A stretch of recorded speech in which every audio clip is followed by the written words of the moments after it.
오늘의 말씀. 예수께서 길을 가실 때에 날 때부터 맹인된 사람을 보신지라. 제자들이 물어 이르되 라삐여, 이 사람이 맹인으로 난 것이 누구의 죄로 인함이니이까? 자기니이까 그의 부모니이까? 예수께서 대답하시되 이 사람이나 그 부모의 죄로 인한 것이 아니라 그에게서 하나님이 하시는 일을 나타내고자 하심이라. 때가 아직 낮음에 나를 보내신 이의 일을 우리가 하여야 하리라. 밤이 오리니 그때는 아무도 일할 수 없느니라. 내가 세상에 있는 동안에는 세상의 빛이로라. 아멘. 오늘은 하나님이 하시는 일이라는 제목으로 말씀 전해주실 때 많은 은혜 받으시길 바랍니다.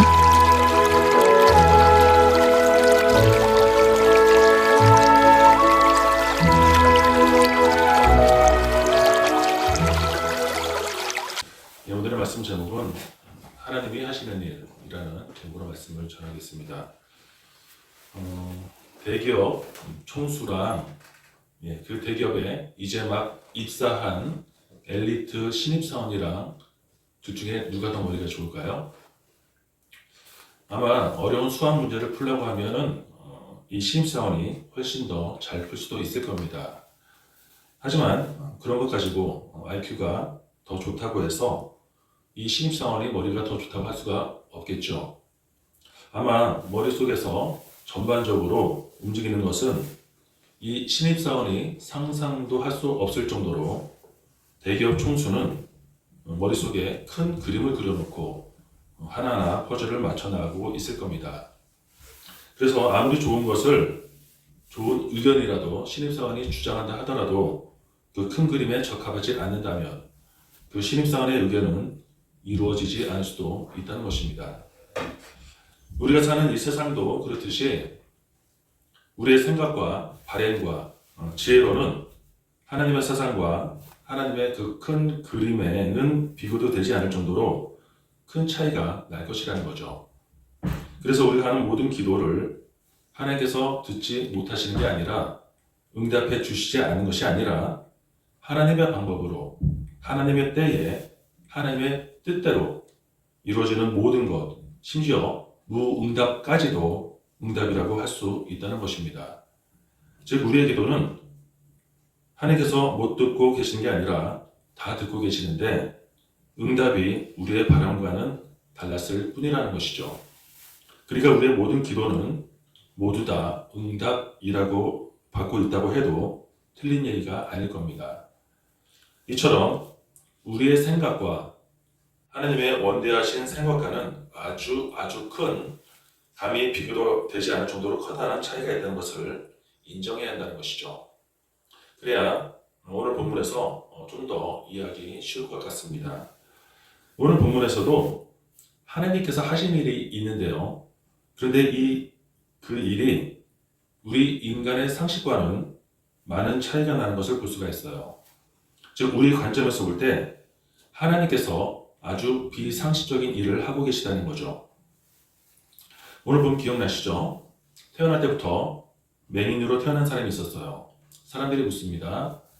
이 사람이 왜 맹인이 된 것입니까? 이 사람의 죄 때문입니까? 아니면 이 사람의 부모의 죄 때문인가요?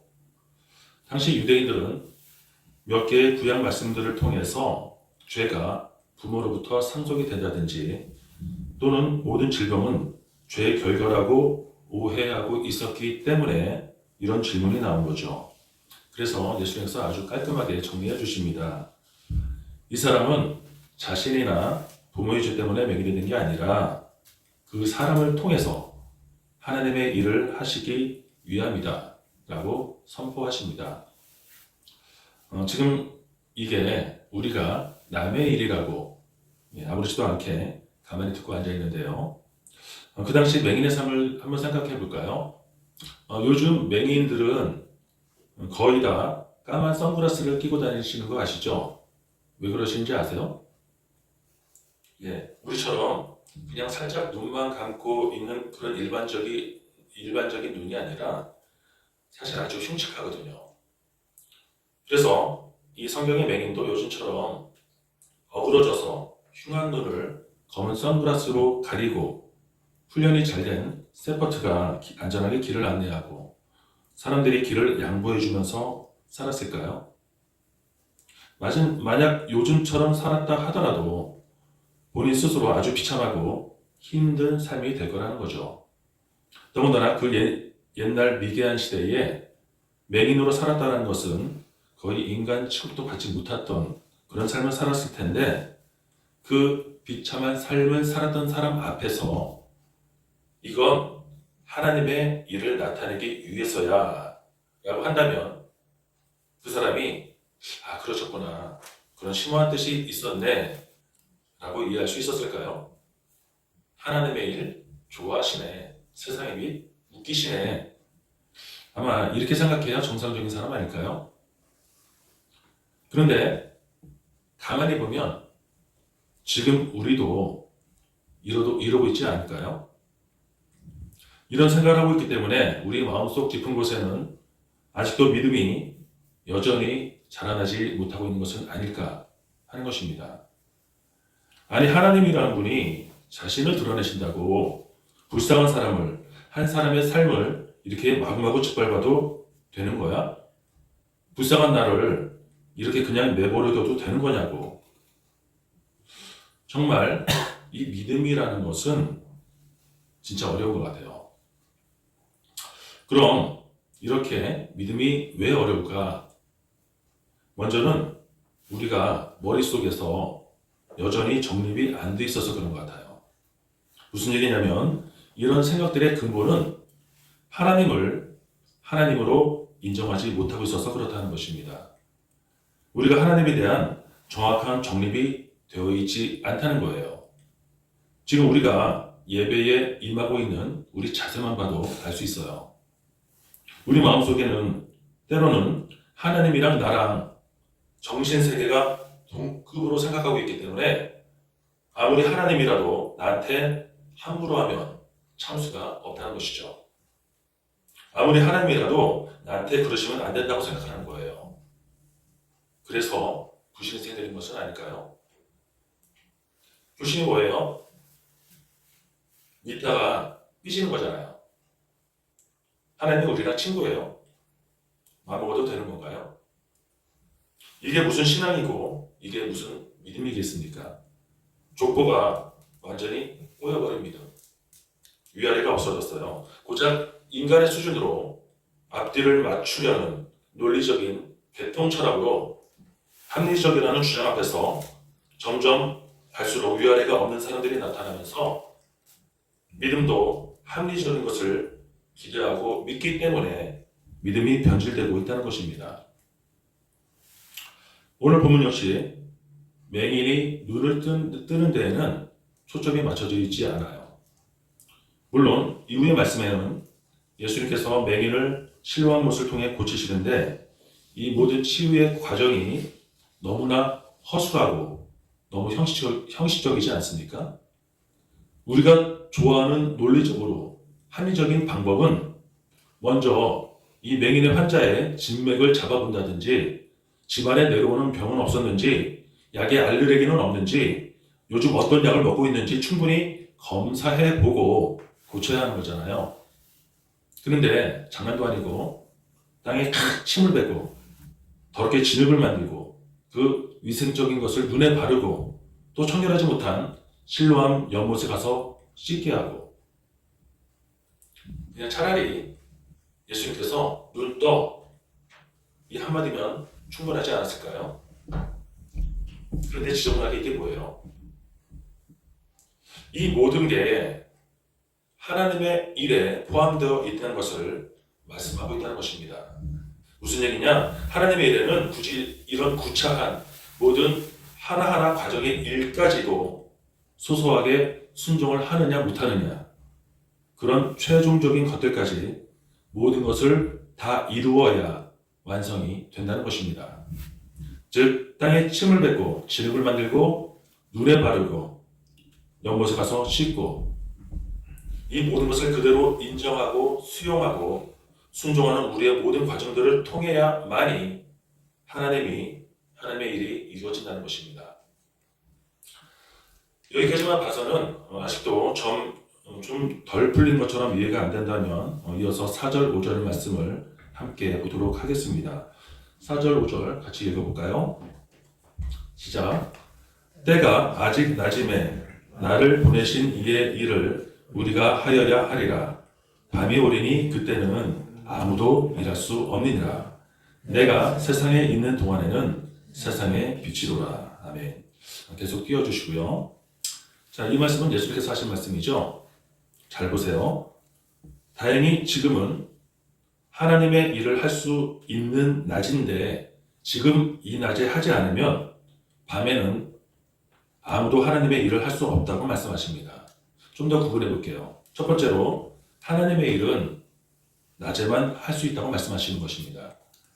지금처럼 낮에도 대낮처럼 환하게 전기불로 밝혀놓고 일할 수 있던 시기가 아니기 때문에 낮에만 일할 수 있다는 아주 정확한 비유를 통해서 말씀하고 계시는 거죠.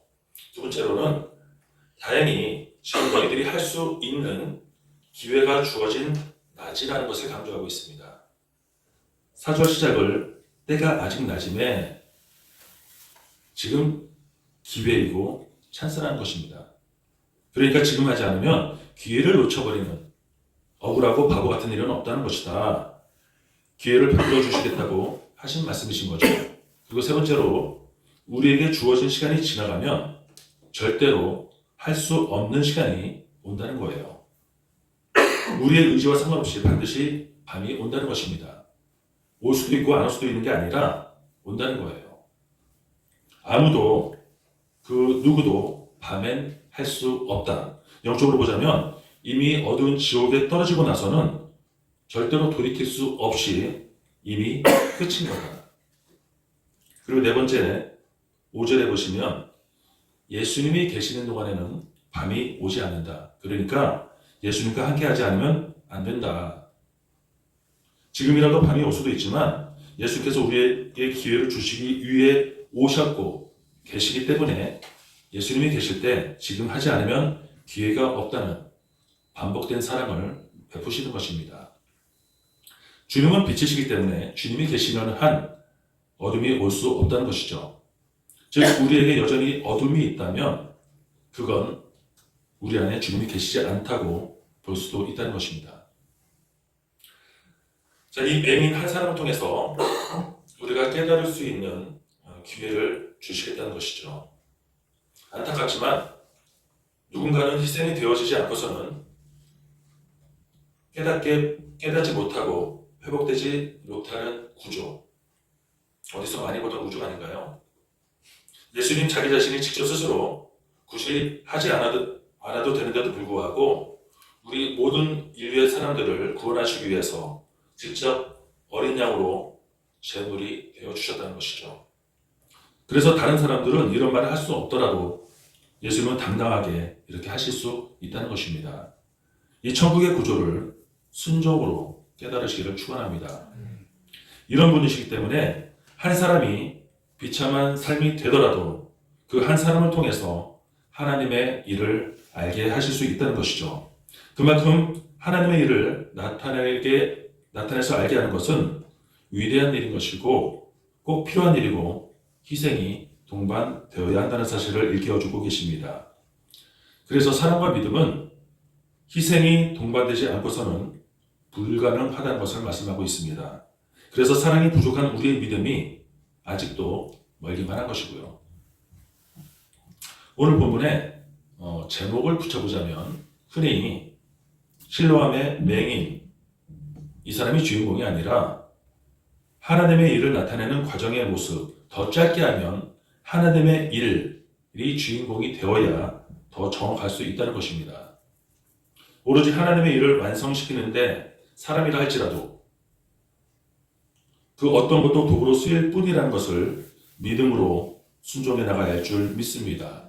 어려운 얘기지만 설령 그 비참한 도구로 내가 될지언정 오히려 감사할 수 있는 수준의 믿음까지, 즉 모든 것을 다 인정할 수 있는 우리 모두가 되시기를 축원합니다. 그리고 이렇게 인정하는 것을 뛰어넘어서 우리가 이 세상에 있는 동안에는 빛이 있는 밝은 낮의 일을 해야 하는데, 즉 빛이신 예수 그리스도만을 통해서 천국을 향한 일을 할 수 있다는 것을, 그 진리의 말씀을 기억하시길 축원합니다. 말씀을 정리하겠습니다. 우리가 살고 있는 이 지구는 절대로 우리 인간의 뜻대로 움직이지 않습니다. 우리의 노력으로, 우리의 의지로 이 지구의 공전, 자전 속도를 만의 1초라도 조금이라도 조정할 수 없는 것이고, 수많은 사람의 목숨을 빼앗아가는 재해도 전혀 영향을 미칠 수 없는 작디 작은 존재입니다. 한마디로 이 세상의 모든 구조는 어느 것 하나 우리한테 맞춰져 있지 않습니다. 우리는 그저 하나님 세상 속에 그 작품에 소요되는 작은 도구로서 그 모든 과정 중에 우리의 할 일을 믿음으로 순종하는 의무만 지녔다는 것입니다. 이렇게 말하면 너무 종속적인 관계처럼 횡포하시는 주님으로 오해할 게 아니라, 주님의 궁극적인 목표는 아름다운 세상을 만드는 거잖아요. 그리고 그 아름답게 만들어진 세상에서 누리게 되는 것은 바로 우리가 되는 것이고요.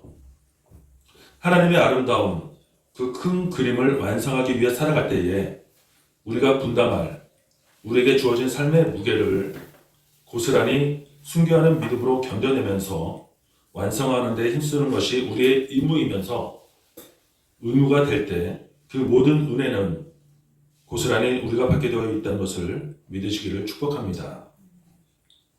감사는 믿음에서 나온다고 했습니다. 뒤집어 얘기하면 감사하지 못하는 우리는 여전히 달려갈 길이 멀다는 것이고요.